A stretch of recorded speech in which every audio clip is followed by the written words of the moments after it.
Okay, so ladies and gentlemen, we have today the participants who are not speaking Russian, so the seminar will be in English, and I'm very happy to introduce the director of our center, Alexey Kavokin, who will tell us something about novel superconducting material, or maybe something else, LK-99. So Alexey, please. So as usual, I think we keep the normal schedule that we can ask the questions on the way. Yes, if you are. I'm perfectly happy with that. Thank you, Vanya, and I apologize for slides in Russian. There are some historical reasons. I prepared this presentation for different occasion, and since then nothing happened, so I just didn't bother to change it. I apologize, but I believe Fabrice is perfectly capable to read in Russian, and others are Russian speakers in the audience. So if anything is unclear, I'm happy to translate. So the topic, it is a hot topic, well, it is not really an original work because of course, I'm not involved in the experimental studies in this LK-99, but I will try to give an overview. An overview of this work, and also I will try to propose one of possible interpretations. So it is about the recent claims of superconductivity and magnetic levitation at the room temperature. The claims came from the group in South Korea, and main people are this Suk-bae Lee and Ji-Hoon Kim.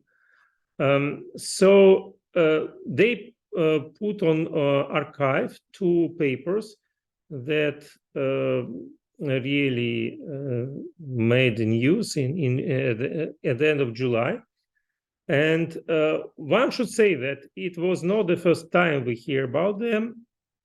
And the material that they propose for room temperature superconductivity was actually invented, fabricated, and patented by them.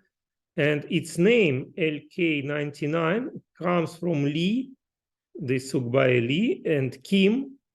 And 99 is the year when it was first produced. So back in 1999, they started these studies in a view to obtain superconductivity. So this is something important because there are many claims of superconductivity, and many groups in the world presented fake results, presented some unfounded claims. But this claim is slightly different because already for 24 years, these people work on this topic. And if they wanted to just cheaply sell some fake results, they could have done it a long time ago. Now is it better? Great. Yes. Good. Okay, great. Done? Done. Yes, done. Okay. So let me try to explain what this material is. Now you should see its photo and kind of crystal structure. So this LK-99 is apatite. You know, there is a town called Apatite in Kolsky Peninsula in Russia. So apatite, it is a polycrystalline actually material with a hexagonal crystal lattice, and it contains chemical elements of phosphorus, copper, lead, and oxygen. Now, the content of copper may be different, and it substitutes some of lead cations, but apparently this is not all, because there could be also other impurities like iron, like also silicon, and who knows what else. So one of the problems with these works and why they were criticized was that the process of synthesis of this polycrystal was not sufficiently well described in their paper, either intentionally or it was just by some negligence. But many people, then many groups tried to reproduce it following the indications that were contained in the first paper. And they obtained something that was not a superconductor. And it was not even a conductor, but rather an insulator. Now, since then, many more information was published by that group, this Korean group. And in particular, they proposed this scheme for the synthesis in a vacuum crystal tube. So there is a powder of some constituents. There is a chemical part of this work that presents the reactions. Also, these reactions were criticized because apparently the balance is not fulfilled properly. So there is a lot of chemical details and details regarding the fabrication technology that was discussed, but more or less it implies the preparation in a vacuum tube under some temperature. So the temperature is different at different stages: 725 Celsius, 550 Celsius, 925. So it is a complex process. And naively, I am not a technologist. I can imagine that, of course, it's kind of kitchen. You are cooking things and you can have one or another result.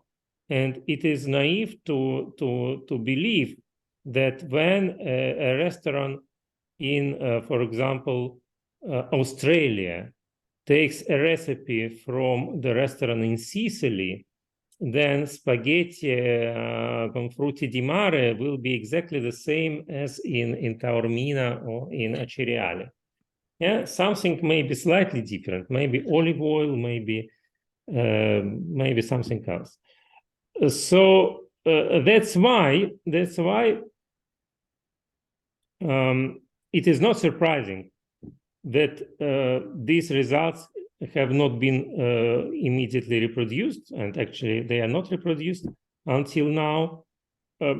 I think there is maybe some simple explanation of them, that just the recipe is complex and the procedure is not so straightforward, and it was poorly described, etc. But of course, one can also imagine that it is all fake, that just there was nothing. All curves were drawn by hand, and well, there were many fake claims in this work. So when we go further, let us keep all these options open. Now, the development regarding the fabrication. Actually, they published their patent, and in this patent, they were constantly adding things. Just recently, they added silicon. Some time ago, they added iron. And also, initially, they described a different fabrication method. Now they admit that in many cases, they also obtain an insulator, and only in one part of this vacuum tube, they managed to collect the material that exhibits that unique properties. So it is very, very complex. But whatever it is, if a part of what they managed to synthesize really demonstrates superconductivity at room temperature, it is already very, very interesting. So I would propose to look at the results, experimental results contained in the papers posted on archive, and so far being under review somewhere. So this is resistivity, the function of temperature. One can see, well, it is measured at some current. So it is not zero current resistivity, the current is 30 milliampere. And in this case, it is very close to zero until 405 Celsius, not Kelvin, Celsius. So it is already above a temperature of boiling water.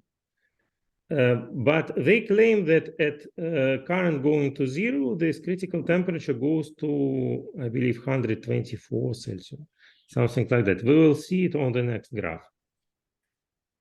So on the next graph, they show voltage as a function of current. And you see these flat regions, which apparently correspond to superconductivity, where at no voltage you can have current. So from here you can deduce the critical current that gives you the limits of these intervals, and there is some temperature dependence. Note that they do not go to low temperatures. It all happens, all these curves are relevant to very high temperatures actually. From 3 to 400 Kelvin approximately. So from room temperature to over boiling water temperature. Still, there is some systematic study that yields this critical current dependence on temperature. If really I mean critical current. Anyway, there is some critical current. What it separates, which phases we can discuss. But there is some critical current. Then there is also some critical magnetic field, because these flat regions where we are very close to superconductivity, they can be tuned by application of an external magnetic field, not very high. You see, it is 0, 2000 Ørsted, 2500, 3000. And in high temperature superconductivity, we are used to magnetic fields, critical magnetic fields of several tens of Tesla. So 2 orders of magnitude larger. Here, magnetic fields are very low, but of course, these are the data at high temperature.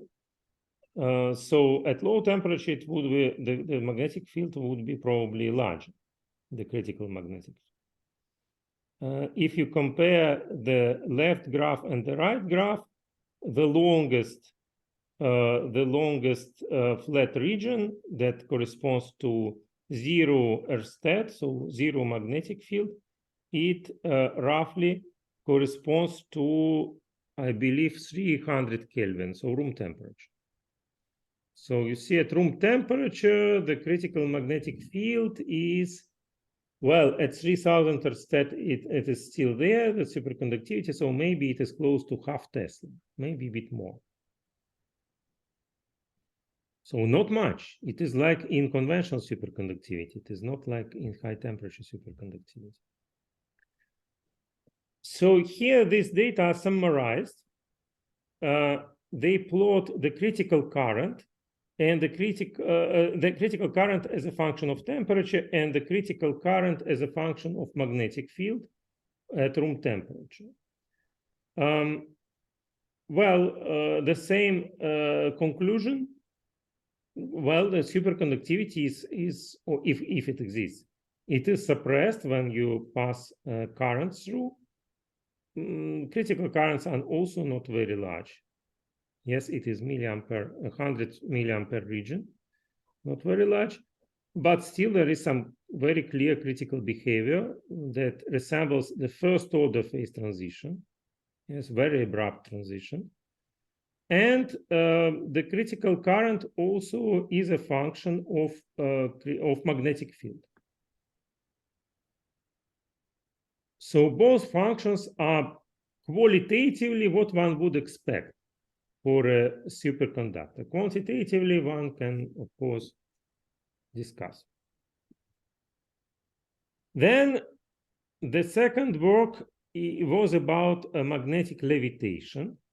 Alexey, may I ask a question about the previous 2 slides? Yes, please. Yes. So is it in qualitative agreement with ordinary superconductors or it is something else? Because you're right, in the bottom of this slide, it looks like a first order phase transition, whereas in ordinary superconductors, ordinary superconductivity is usually considered as a second order phase transition.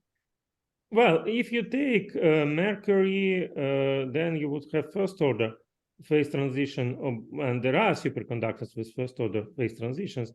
The thing is that no, it is not consistent with BCS, as I will show you later. But I would say rather quantitatively, not qualitatively. Qualitatively, we see that this presumed superconductivity is suppressed by magnetic field and it is suppressed by electric current. And this is exactly what we expect, and it is suppressed by temperature. This is what we expect from superconductivity. Mm-hmm. Okay, thank you. Okay. So now what about magnetic levitation? So the existence of critical magnetic field does not mean that you have Meissner effect, right? The Meissner effect should be demonstrated, and the second paper was aimed at the demonstration of room temperature Meissner effect, and they put in a video and some pictures. One of them is on this screen, showing the magnetic levitation at room temperature. So by itself, it is not that surprising because you do not necessarily need to be a superconductor to demonstrate magnetic levitation. Even frogs can levitate. It depends on the strength of the gradient of magnetic field and whatever your mass and on your magnetic susceptibility. But still, what we expect from a superconductor, we expect Meissner effect that would manifest itself in magnetic levitation. So they also plot magnetic susceptibility as a function of temperature. But here there is a lot of curves, and apparently everything is much more sophisticated. So there is some bistability here. There are different magnetic phases. They say that there are kind of three critical temperatures, about 50 Celsius, 80, and 150. And altogether, it is a complex magnetic material. Now, those who do not believe this magnetic levitation, they say that, first of all, it is not full levitation. The sample, as you see here, it touches the magnet by one of its edges. Well, it touches, but still the main part is somewhere above. So maybe it is spatially non-homogeneous. There are some phases where you do have sufficiently strong diamagnetism and some specially separated phases where you do not have it. Then there was a lot of theories that it may be a ferromagnet, not a diamagnetic superconductor, but it is just a magnetic material. And the ferromagnet, if you turn it in such a way that its magnetic moment is anti-parallel to the magnetic field of the magnet, it would also levitate.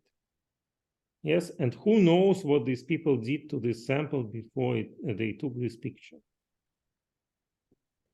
Of course, that is possible, but still, this is what they published. And if some experimental data are presented, one can discuss them. So the authors, of course, discussed them themselves. And they presented some qualitative interpretation of their results, which is based on the fact that they have a polycrystalline material, so many interfaces between monocrystal fragments. Now, they say that along these interfaces, they have a kind of self-induced potential in form of quantum wells formed due to the local strains. And these local strains appear because the ions of copper substitute somewhere ions of lead. Where it happens, the lattice constant changes, so there is some volume shrinkage, as they say, stress, and it results in the appearance of these quantum wells. Then there is some ambiguity because my understanding is that these presumable quantum wells are parallel to the interfaces. And basically, these are interface layers that are responsible for superconductivity. But also they quote papers on one-dimensional superconductivity that make some people thinking that they assume that these channels are one-dimensional. But if they are one-dimensional, it is very difficult to expect the Meissner effect. Yes, even two-dimensional superconductivity is not that good for Meissner effect, but one-dimensional magnetic field would just penetrate everywhere between these one-dimensional channels, and intuitively one would not expect levitation or Meissner effect. Two-dimensional is still all right. So these interface layers may shield the magnetic field, prevent its penetration into the monocrystalline parts of the sample, and then overall superconductivity may be subject to some percolation threshold, because even if you are superconducting along the boundaries of these grains or whatever it is, flux, then it may happen that just there is no percolation. The geometry of the whole polycrystalline sample is such as there is no percolation, there would be no superconductivity. Alexey, sorry, what are the thicknesses of these quantum wells? Nanometer scale. Nanometers. Nanometer scale, yes. So, and expected penetration depth of magnetic field? Penetration depth of magnetic field is not discussed in their papers. Because if it is nanometers, I'm not a big specialist, but I have an impression that it is less than typical penetration depth. It is probably less than typical in the whatever London model. It is much more than that, but who knows? So then, okay, then they quote a model that they call BR-BCS. BCS, of course, we know. BR is Brinkman and Rice. And it is also a well-known paper of 1970 that is actually on the formation of the charge density wave. But here, one of them, Scheme, I believe, he combined two models and he presented his own version of superconductivity, where formation of Cooper pairs would be triggered by spontaneous formation of these charge density waves. So on the top of phonon-mediated attraction of electrons, there is also the potential, or the Coulomb potential of this charge density waves, which is like a super lattice. And in the potential wells of the super lattice, electrons would be pushed together. And well, in some conditions, they can form something like Poleron state. So to me, intuitively, it looks awkward because the typical length scale of this charge density wave would be also nanometers. But if you have Cooper pairs of the size of nanometers, the critical magnetic fields needed to destroy these Cooper pairs should be huge, at least several tens of Tesla, because usually you compare the magnetic length to the size of the Cooper pair. So if Cooper pairs are so small, like it is in many high temperature superconductors, then magnetic field critical magnetic field should be very high. And yes, Volodya? Here they assume that the material is highly anisotropic. Yes. And on the curves of the previous slides, you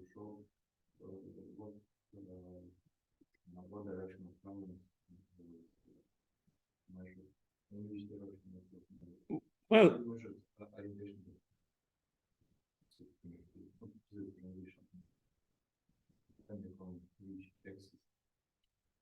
I don't have this information. This is not known to me. What I think they explain that this is a measurement on some macroscopic sample. It is not microscopic measurement, it's a measurement over significant distances. But what crystal axis, along what crystal axis, which orientation, they didn't specify. Yes, exactly. So then maybe.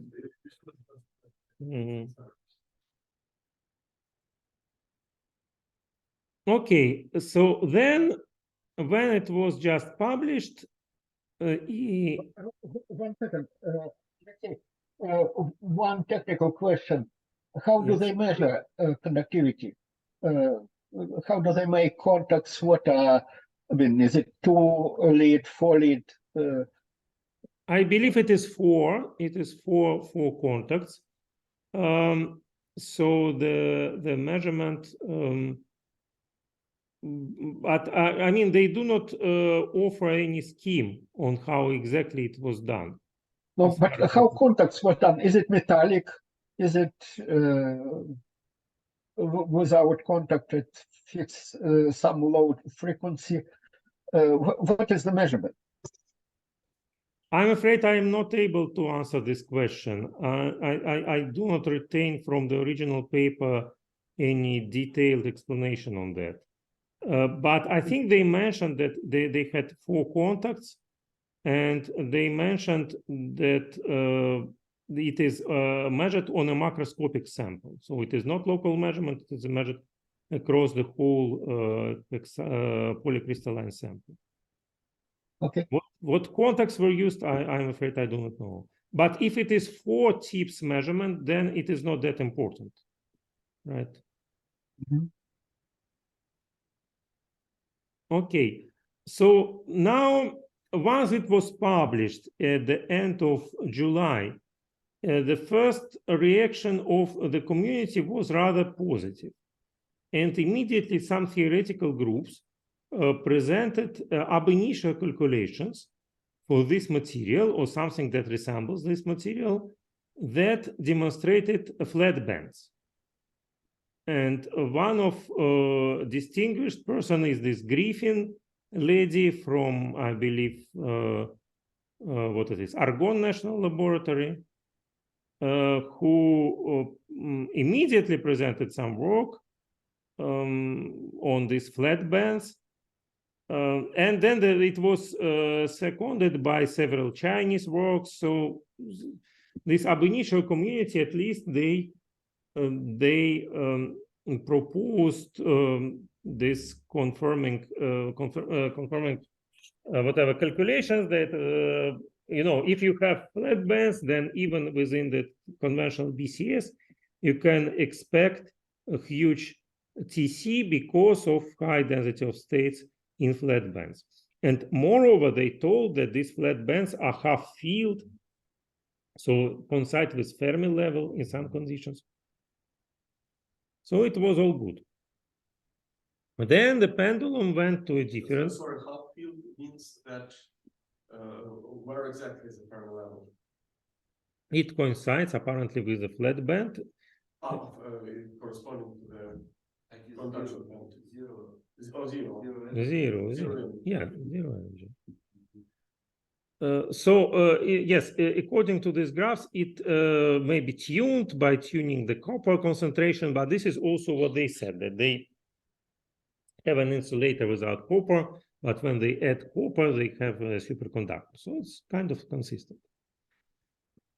Okay, then the same authors, they presented a kind of phase diagram of what they anticipate in this material as a function of copper doping. So without copper, it is insulator, and with copper, they can have a superconducting state, but can have also the metallic phase, and they again promote the idea of volume contraction that is responsible for the formation of these potential wells.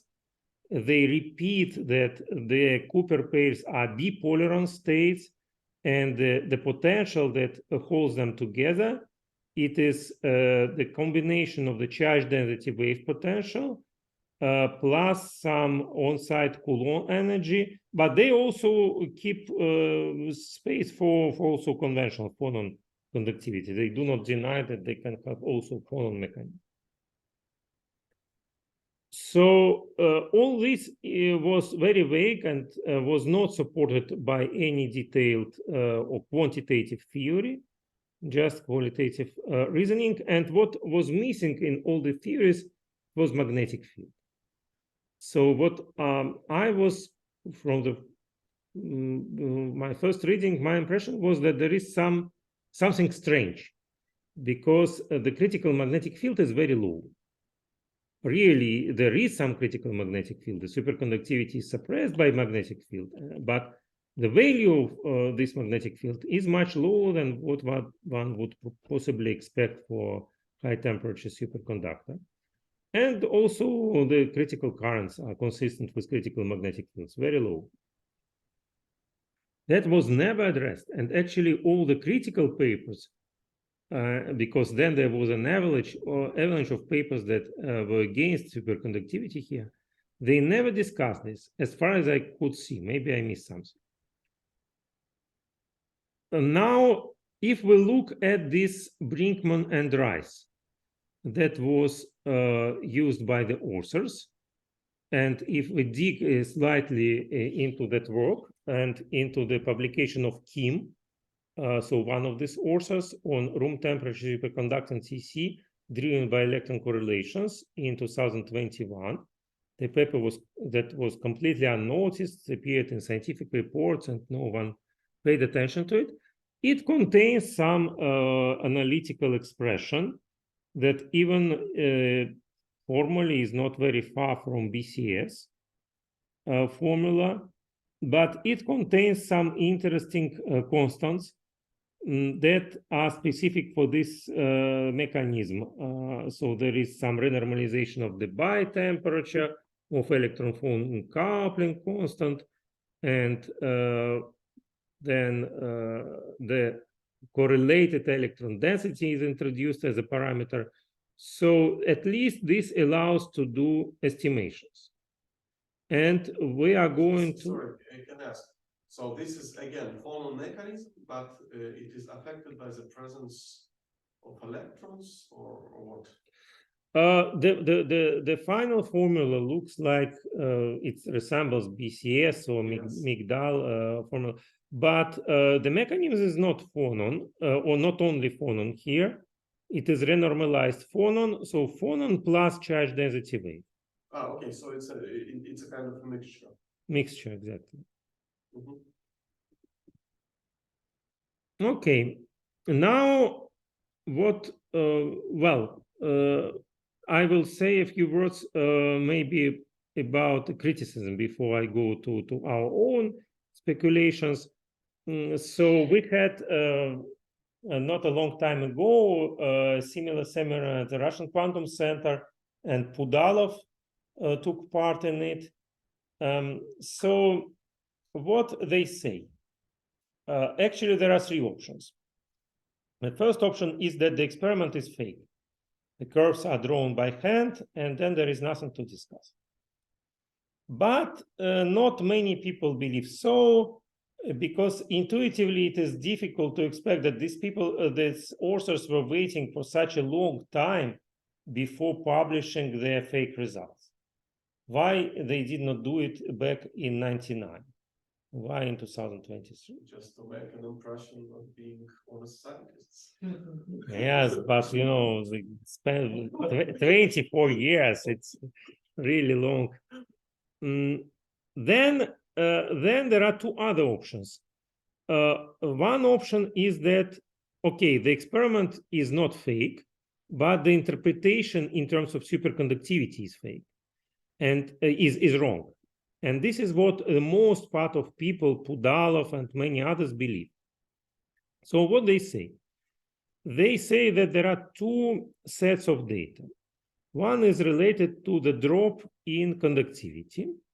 But if you take cuprous sulfide, apparently at the temperature of close to 100 Celsius, cuprous sulfide demonstrates a similar drop in resistivity or in conductivity. So it is not exactly the same temperature, but there is copper there. And they say that there is no sulfur, but it evaporated because somewhere in the chemical process it also was present. So Pudalov and others, they say that definitely this cuprous sulfate is present in quantities, and all these conductivity measurements are because of this really significant but well-known drop in conductivity that is caused by the structural phase transition. In cuprous sulfide, it is something like Young-Teller phase transition that is accompanied by a significant drop in resistivity. And it is a well-known effect that has nothing in common with superconductivity. However, when I ask them if this structural phase transition is sensitive to magnetic field, then there was no answer. So here you see there is a lot of data with critical current, critical magnetic field, and it is not the same, or at least I could not find similar data for this copper sulfide. Then there is something else, probably. But the first graph, this one, it is really similar to what people observed in copper sulfide. And actually it was used and it was copied repeatedly and used in many papers that criticized this work. Then another thing was regarding the magnetic levitation.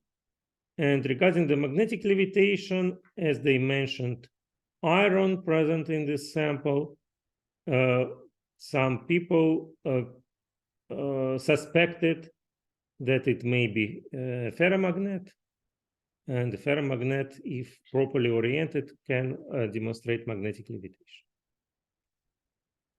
Then, of course, it means that there is a kind of fake experiment, because also a ferromagnet can turn the upside down and it would just not levitate at all. So if they are honest scientists, they would at least check the dependence of the effect on the orientation of the sample, and maybe they did not do it, who knows. But still, it does not give the full picture, because we really have a lot of data on this critical current, critical magnetic field in the works published actually in very respectful journals like Nature. No one discussed them. But there were many publications saying that, oh, we have grown this sample and we see nothing, it is an insulator. So this again does not seem very convincing to me, because who knows what they have grown, and who knows what these people have grown. Maybe there are some little details that are different, and everything is sensitive here to little details. So with this spirit, with Anwar Zakhidov and my Chinese student Junhui Cao, we decided to try to reproduce their experimental data on this dependencies between current and TC, and between magnetic field and TC that they published. So let us assume that they are correct, it is not fake, so how can we reproduce them? And we took the gap equation, that is a rather universal tool. Whatever mechanism you have, you can write the gap equation, that is an integral equation for the gap function delta, that depends on temperature, and it depends also on energy or frequency, if you want. And the idea is that in whatever case you have a Fermi surface and you take one electron from one point of Fermi surface and move it to the other point of Fermi surface, and another electron moves from also from one point of Fermi surface to the other point of Fermi surface in such a way that the wave vector is conserved. And they move because there are scattering acts. So one of them is scattered with something that can be phonon or any other kind of excitation that goes to some metastable state and then comes back, passing this wave vector to the second electron. So this is a very general mechanism of Cooper pairing. The energy dependence of this mechanism of the scattering potential can be whatever, and the scattering potential is U0. So in the case of BCS, it is just constant up to the bi frequency, but it can be anything else. So this gap equation is very well known, very well studied, and why not to use it? And it allows us to obtain the critical temperature, which is defined as a temperature at which the solution of this equation at zero energy is zero. So delta of zero energy is zero. But how you choose U0? U0, so far, we do not know. So far, we just formally write the equation. It can be different. We do not know. We can assume. But we can already estimate the critical magnetic field and critical current because they are, in the simplest possible approximation, they are just proportional to this delta of zero, which becomes zero at critical temperature, which is okay. So at critical temperature, there is no critical magnetic field, no critical current, everything is zero. But if temperature is below critical, then you start having some non-zero critical current and non-zero critical magnetic field. So these are all textbook equations. And also, can you comment a little bit about cutoff energy? The cutoff energy, of course, we do not know, but there is the Debye energy that is known, and actually they publish it. It is slightly higher than their critical temperature. Right, but this will work only in the case if you have phonon mediated. That's correct. Yes, only if you have phonon mediated. For other mechanisms, you will have. You simply don't know. Of course, no. So far, the parameters we do not know. We just this is a framework where we do our analysis, which is as general as simple as we could imagine. Do you assume some spatial dimensionality, some particular dimensionality of the problem, or it's?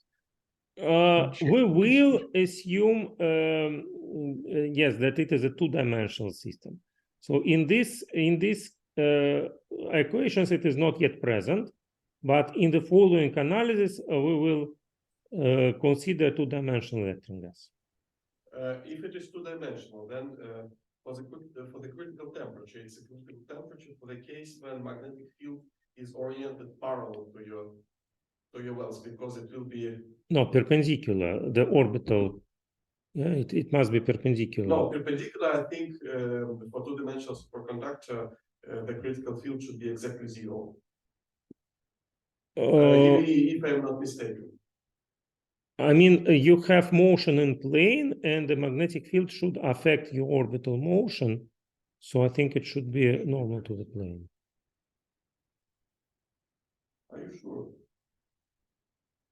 Because like from the simple argument, if you have a very thin plate, yeah, so if you apply magnetic field perpendicular to it, that's how weak it is to penetrate anyway. It is like a structural factor in the case of the standard BCS mechanism. Yes, but it will penetrate, of course. The thing is that it may destroy or not the Cooper pair. Okay. That is the criterion for the critical field. Yeah, so it penetrates, but still it may be weaker than the critical field because you need to compare the binding energy of a Cooper pair with the kinetic energy that is gained because of the magnetic field. In this case, can we expect levitation effect? Well, it is a different story because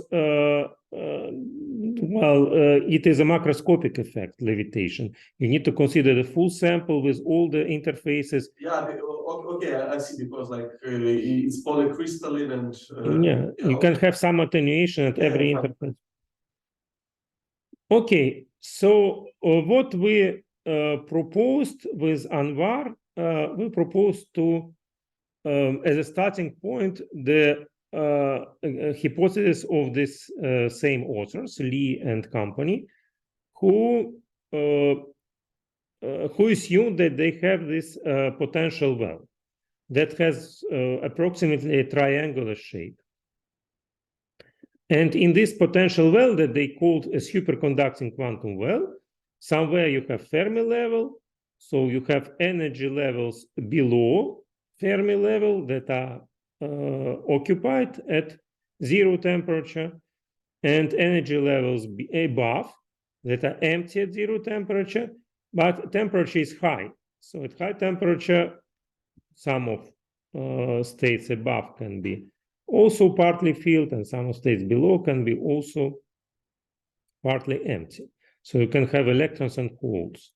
And if you can have electrons and holes, you can have excitons, because nothing prevents these electrons to attract these holes. And interestingly, in a triangular shape potential, the excitons would have a dipole polarization, because as you can easily see from this plot, the center of mass of an electron, wave function above a Fermi level, may be shifted in space with respect to the center of mass of the hole below the Fermi. But Alexey, once more, so how excitons appear? So we have this material with dispersion which resembles flat bands, yeah? Mm-hmm. So where is an exciton and where is a hole? So in this band diagram. Yes, no matter what dispersion, what the dispersion is, you can have, due to the finite temperature, you can populate the first energy level above the Fermi level with electrons.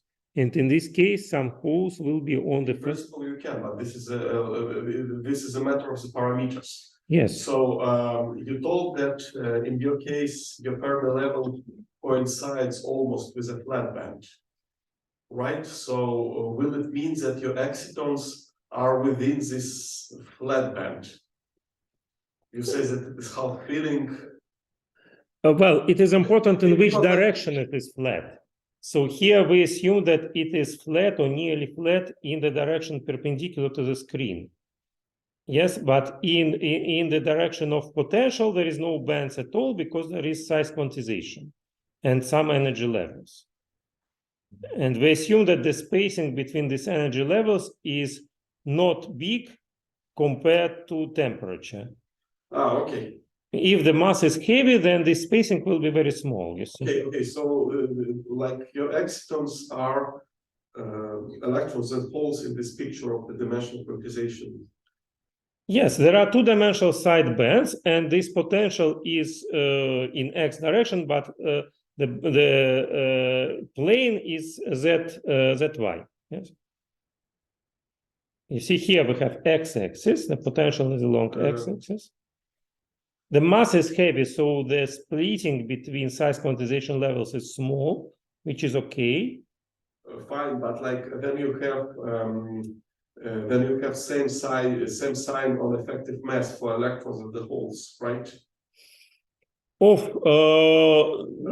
So in principle, they will not be bound by Coulomb interaction. That is correct. Yes, this is like. So instead of excitons, you would rather have what people call repellents. Yes, but I mean, if in the limit of yeah, okay. So I doubt it will be something which you really treat, you can really treat as an exciton. Maybe it doesn't matter for your theory, but no, but you know, let's assume that spatially everything is homogeneous, and you have some negative charge on the energy level that is above the Fermi level, and some positive charge on the energy level that is below. It's like in quantum Hall excitons, exactly the same story. In quantum Hall bilayers, you have the same sign of effective mass everywhere, but you have some positive charge and some negative charge, and spatially they're separated. There is some attraction, so there could be some correlations. And that's enough for us. Like magnetic excitons. Magnetic excitons, exactly, in quantum Hall bilayers. this is possibly fine, but okay, so but you know, we know nothing about that. We should just assume something. So if this, but I mean, the temperature is very high, and also we do not know about the binding energy of this exciton. So your point is good that maybe it is small because of difference of because two masses have the same sign. Yeah, but maybe it is still not zero because it's a matter of competition between Coulomb energy and kinetic energy when you localize it. So if we do have excitons, stable they are, metastable they are, who cares? Then we can have the exciton mechanism of superconductivity, of Cooper pairing, which is very similar to the phonon mechanism. So you have one electron on a Fermi level that is scattered with this exciton. Exciton goes somewhere to the metastable state. Then it scatters with another electron and passes the momentum to this other electron. And the advantage of excitons over phonons is in their dipole moment, that there is some stationary dipole moment here because of the triangular shape of the quantum well. And it makes interactions between these excitons and these electrons more efficient. So then the interaction strength may be high, but the bifrequency would be low because excitons in these flat bands, you cannot send them very far if they are within the same band. The only thing is that you can maybe make your electron jump to the second or your hole jump to the next energy subband. Because here we have only drawn two, the closest to the Fermi level, but there may be more above and below, and potentially one can consider scattering to the next band. And this is what we put in the model. So we have phonons with the bi energy that is known, and the phonon electron interaction strength that can also be estimated. Then we have excitons that can scatter within the first stop band. In this case, the cutoff frequency is very low, and they can potentially scatter with lower magnitude to the next band. And then we neglect all. Alexey, I'm sorry to interrupt you again, but then I have a naive question. Like it seems that according to you, superconductivity should appear in any quantum well, because you have quantum well, you dope it, you have the same structure of the bands corresponding to the dimensional quantization, and your mechanism should in principle be the same. So what makes this material so special? I think there are flat bands that are important. So you mean that what really matters is big effective mass? Yes, okay. yes. Yeah. I think it matters because density of states, of course, is important, but also for this size quantization, a very heavy mass means very small splitting between layers. So the cost to create an exciton is small compared maybe to temperature or to its binding energy. Then we would have more excitons, they would be more stable.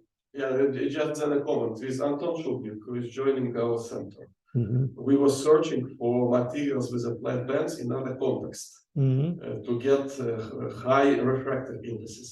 Mhm. So maybe materials with high refractive indices should be in the same time superconducting. Why not? Why not? That's maybe. So let me show now the huh? Yeah. Mhm. Now, so the results, so of course, we have some flexible parameters because, well, the buy energy is known and it is experimental, but all these exciton cutoff frequencies and the strengths of exciton electron interaction, it can only be estimated based on some assumed shape of the potential that no one knows exactly. So there are at least 4 adjustable parameters in the theory, and that is why, of course, it should not be taken very seriously. Still, with these 4 parameters, you can easily reproduce the experimental data. And in what concerns the values of the critical temperature and the dependence of critical current of temperature and dependence of magnetic. But here, probably you need to comment a little bit once more. What was the fitting parameters and?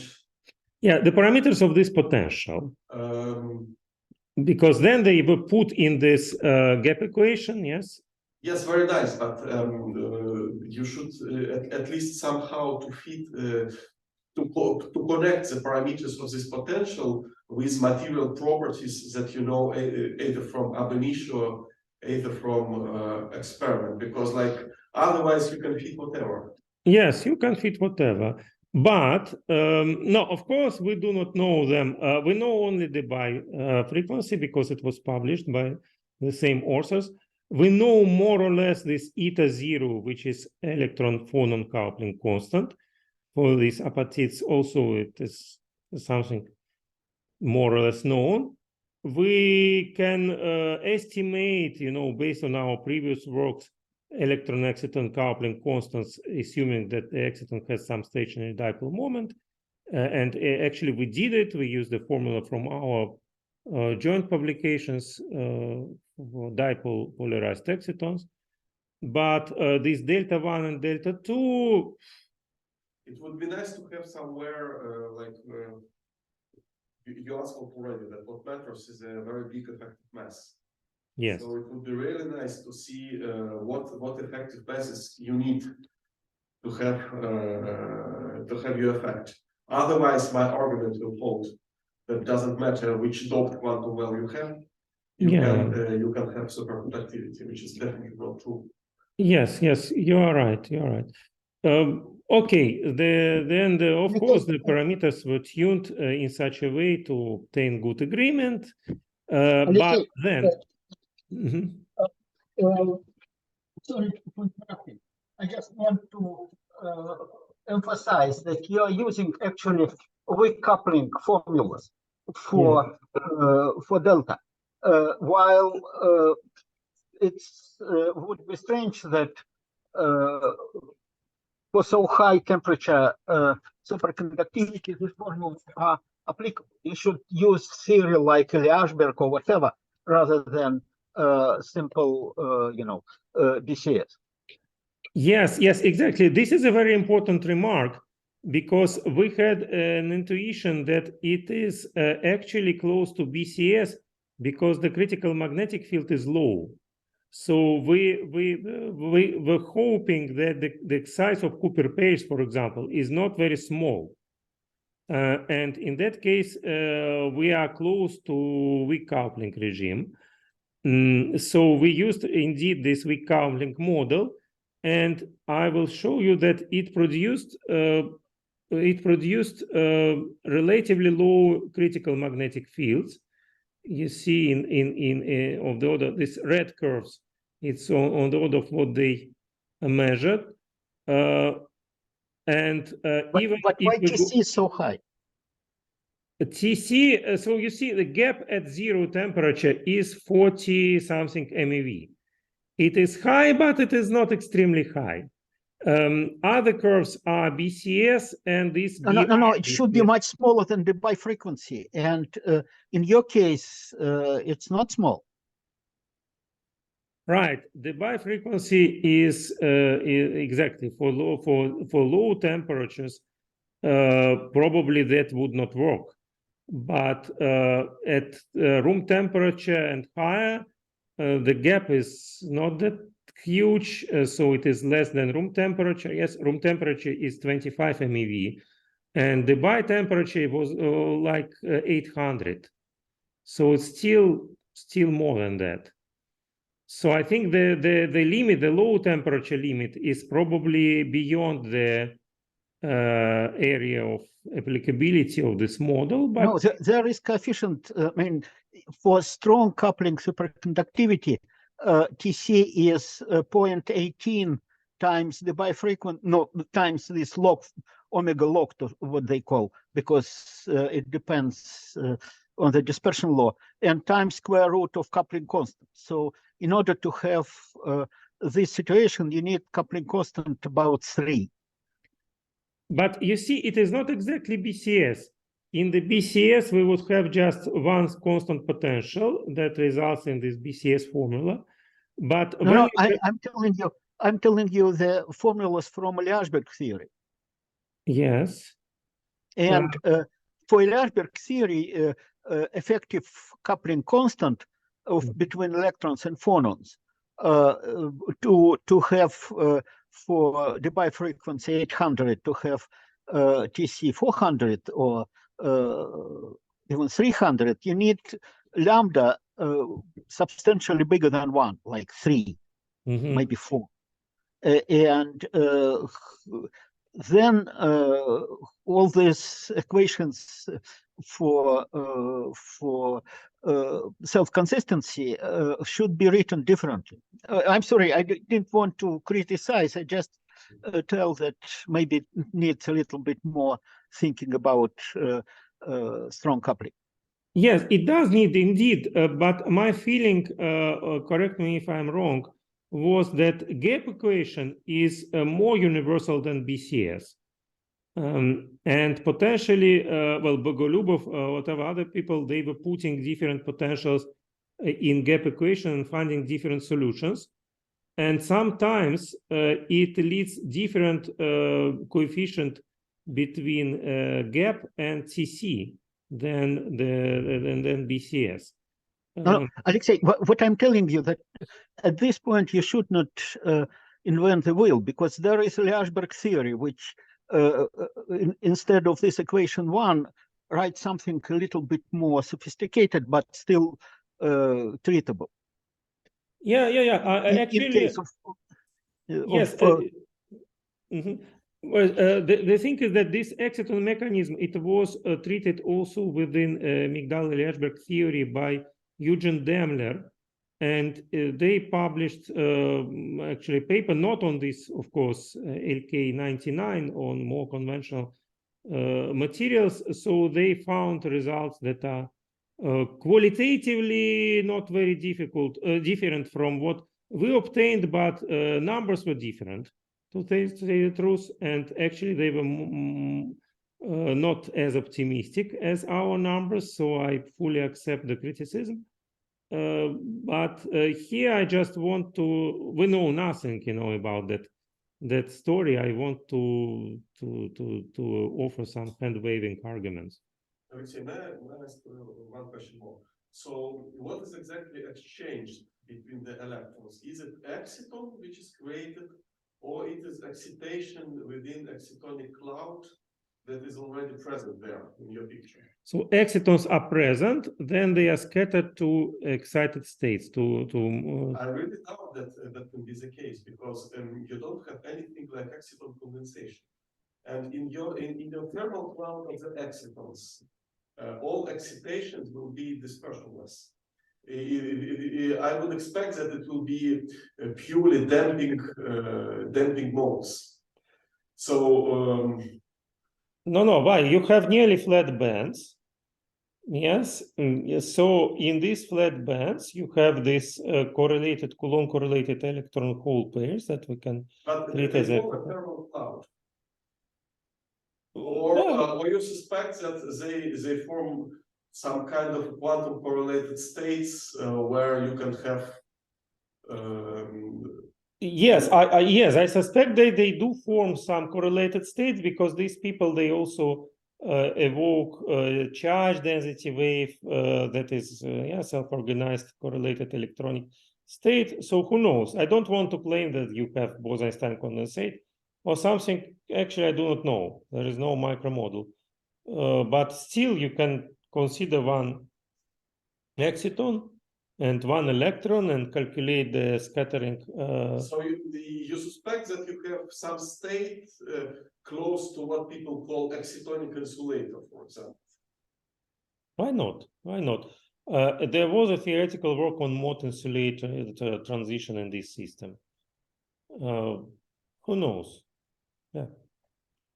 I would like to try to support Alexey with his BCS-like formula, because there is also so-called BCS crossover approach to this high temperature superconductivity. Yeah.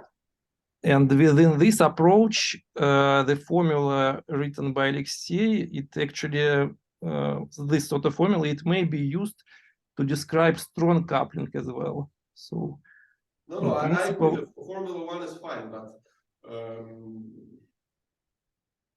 I would say it seems too many why if. Oh, but of course, but who knows? We know nothing about the system. We are just guessing. But what we wanted to do, we wanted to compare still this model with other models. The pure BCS, which is very easy to compare, right? Just different potential, not 3 steps, but 1 step. And this is, if I'm not mistaken, the blue dashed line.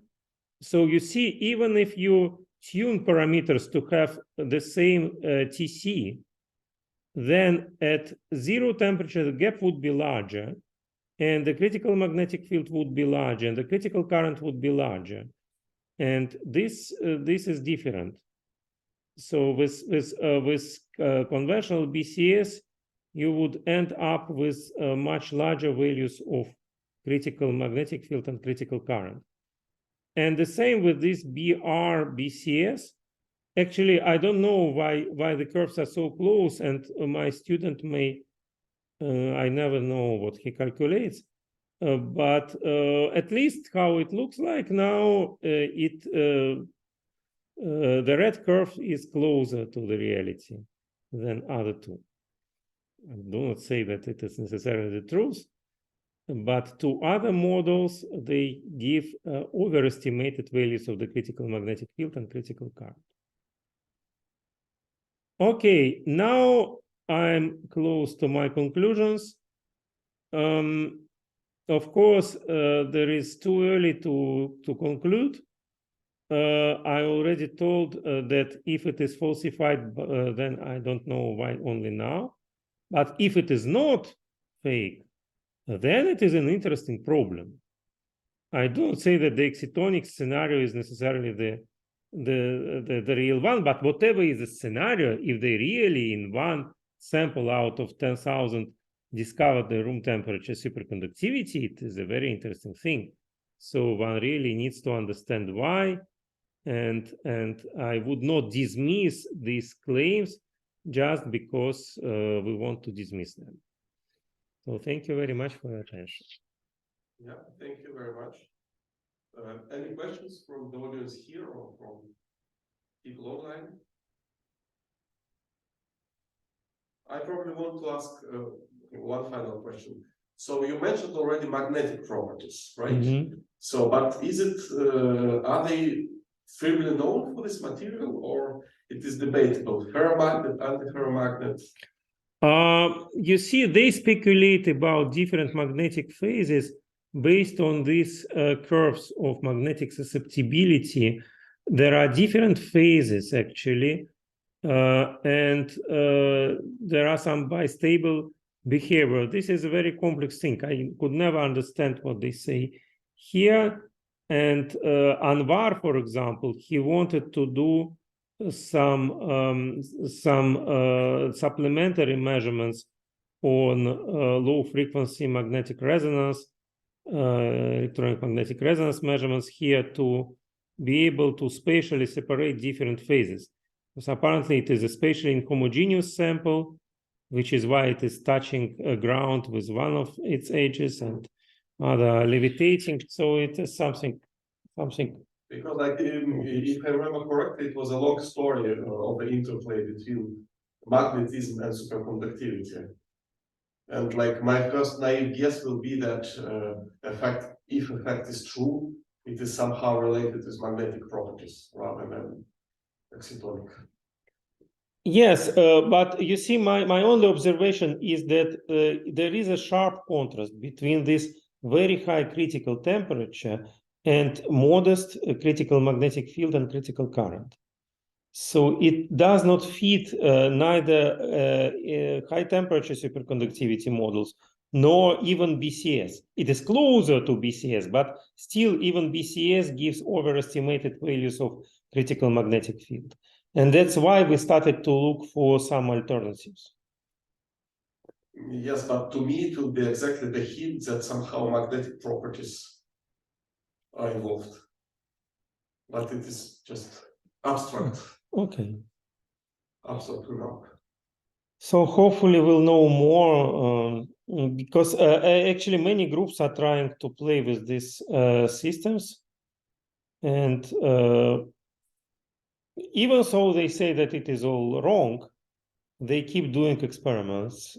Maybe one of them will publish something more reliable. Okay, so if there are no more questions, thank you very much, Alexey, and have a call. Okay. Спасибо. Очень интересно. Спасибо. Thank you, Alexey. Thank you. Thanks, everyone. Bye-bye. Thanks. Goodbye. Вообще.